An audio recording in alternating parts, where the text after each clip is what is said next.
కలల్నే ఆపకే ఏంటండి అలా చూస్తున్నారు? ఈ మేఘం తొలగునే.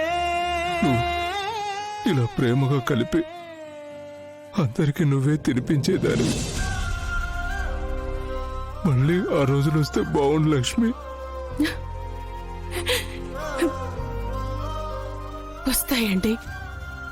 ఆ దేవుడు మళ్ళీ మనందరినీ తప్పకుండా కలుపుతాడు. ఆ రోజులు మళ్ళీ వస్తాయి, నాకు నమ్మకం ఉంది. మీరేం బాధపడకండి. సరే లక్ష్మి, ఇప్పటికే ఆలస్యమైంది, నువ్వు వెళ్ళు.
విడుదలైన ఎగ్జిట్ పోల్స్ ప్రకారం చూస్తే ప్రధానంగా రెండు పార్టీల మధ్య పోటాపోటీగా హోరాహోరీగా సాగింది.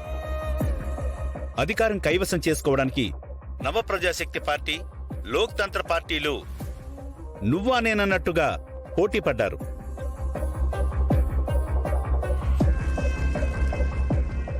అధికార పార్టీ సీఎం అభ్యర్థి సూర్యప్రతాప్ గారు మళ్లీ అధికారం చేజిక్కించుకోవాలంటే ముఖ్యంగా ఒక నియోజకవర్గం ఇంపార్టెంట్ కానుంది.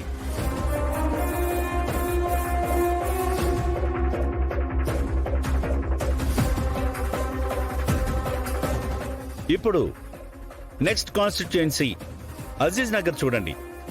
ఇప్పుడు లోక్ తంత్ర పార్టీ అభ్యర్థి మునిస్వామి గారు ప్రజాశక్తి పార్టీ అభ్యర్థి విశాలాక్షి గారి పైన చాలా చిన్న మెజార్టీతో గెలవబోతున్నారు.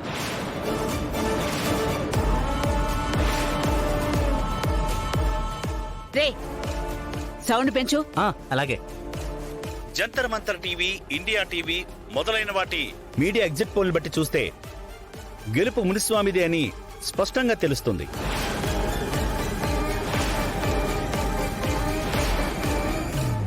వీటి ప్రకారం మొదటిసారి పోటీ చేసి చివరిదాకా పోరాడిన విశాలాక్షి గారికి ఓటమి తప్పేలా లేదు.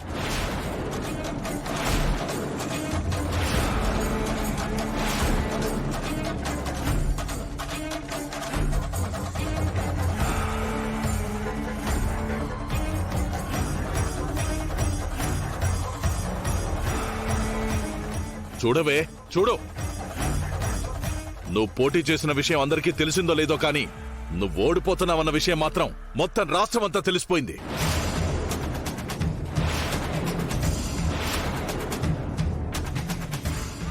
ఏంటమ్మా ఇలా జరిగింది? ఇంకెలా జరుగుతుంది? ఇంకెలా జరుగుతుంది?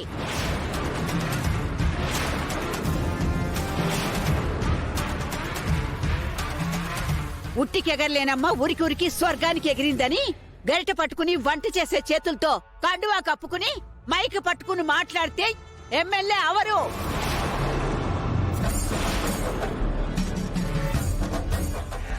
ఇప్పుడు ఓడిపోయేది నువ్వే కావచ్చు, కానీ పరువు పోయేది నాది, నా కుటుంబంది. నానా, ఒక 2 days ఆగితే రిజల్ట్ వస్తుంది కదా, అప్పటి వరకు ఎందుకు తొందరపడతారు? నేను తొందరపడటమేంట్రా? అక్కడ ఆ మునుస్వామి చేతిలో మీ అమ్మ ఓడిపోతుందని మీడియానే కోడై కూస్తుందిరా.